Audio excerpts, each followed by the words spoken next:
हर छोटे बड़े अपडेट के लिए सब्सक्राइब करें हापुड़ हलचल को और बेल आइकन दबाना ना भूलें। नमस्कार, मैं हूं हफ्सा बानो सिद्दीकी। क्या हम कभी जान पाएंगे कि भारत में कोरोना से कितने लोगों की मौत हुई है? अलग अलग मॉडल के आधार पर कोरोना से मरने वालों की संख्या 3 लाख की जगह 6 लाख भी हो जाती है और 42 लाख तक भी चली जाती है। अलग अलग मीडिया संस्थानों के रिपोर्टर गांवों कस्बों में जाकर मरने वालों की संख्या का पता कर रहे हैं और देख रहे हैं कि सरकारी आंकड़ा बहुत ही कम है। 6 लाख की मौतों को 3 लाख बता देना और 40,000 की मौत की जगह 4,000 बता देने का ये खेल आखिर कब रुकेगा?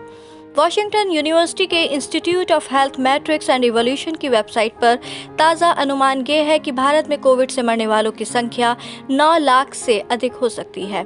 इसी तरह न्यूयॉर्क टाइम ने दर्जन भर एक्सपर्ट के साथ मिलकर 3 अनुमान पेश किए हैं। उनके हिसाब से अगर संक्रमित लोगों को कम से कम लिया जाए तो भारत में कोविड से अब तक मरने वालों की संख्या 6 लाख होगी और अगर मोटा मोटी तौर पर लिया जाए तो 15 लाख और अगर ज्यादा से ज्यादा संक्रमित के लिहाज से देखा जाए तो 42 लाख हो सकती है। कुल मिलाकर कोई भी मॉडल सरकार के आंकड़ों के करीब नहीं है, बल्कि कम से कम 2 गुना या उससे भी कहीं अधिक है। इसके लिए भारत में हुए तीनों सीरो सर्वे के डेटा को आधार बनाया गया है। भारत में संक्रमित मरीजों की आधिकारिक संख्या 2,72,00,000 है और मरने वालों की आधिकारिक संख्या 3 लाख से कुछ अधिक है। न्यूयॉर्क टाइम ने कम से कम के आधार पर अनुमान लगाकर देखा तो भारत में संक्रमित मरीजों की संख्या 40 करोड़ से अधिक नजर आती है और मरने वालों की संख्या 6 लाख। अखबार के अनुसार जो संख्या ठीक ठीक बैठती नजर आती है तो वो है 53 करोड़ से अधिक। तब मरने वालों की संख्या 16 लाख होगी। और तीसरा अनुमान खराब से खराब हालात के आधार पर लगाया गया है। इसके अनुसार 70 करोड़ से अधिक लोग संक्रमित हुए होंगे, जिसमें मरने वालों की संख्या 42 लाख हो सकती है। कई देशों में कोरोना से मरने वालों की संख्या पर सवाल उठे हैं। भारत के आंकड़ों को लेकर केवल बाहर की यूनिवर्सिटी में ही नहीं बल्कि यहाँ भी शक की नजर से देखा जा रहा है।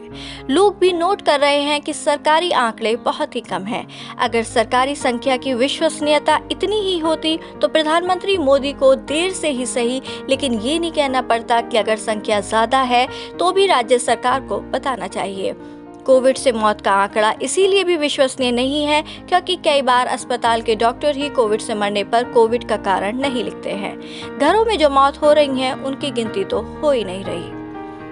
इसके अलावा नदियों में कितनी लाशें बहा दी गई हैं और उन्हें परंपरा के नाम पर खारिज कर दिया गया। ये शव बिहार के हैं या यूपी के, इस पर बहस हो गई, लेकिन कोविड से इनकी मौत हुई है या नहीं ये गिनती नहीं हुई।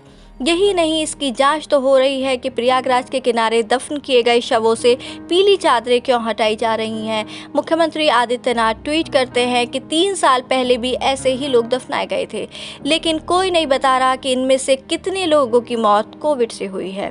परंपरा ही है तो 3 साल पहले ही क्यों? हर साल की तस्वीर हो सकती है। क्या ये परंपरा मार्च और अप्रैल के महीने में ही देखी गई है? इन तस्वीरों से इस सवाल का जवाब मिलना चाहिए कि ये शव कोविड के हैं या नहीं। केवल अस्पतालों में होने वाली मौत की गिनती हो रही है, उस पर भी सवाल उठ रहे हैं। हर छोटे बड़े अपडेट के लिए सब्सक्राइब करें हापुड़ हलचल को और बेल आइकन दबाना ना भूलें।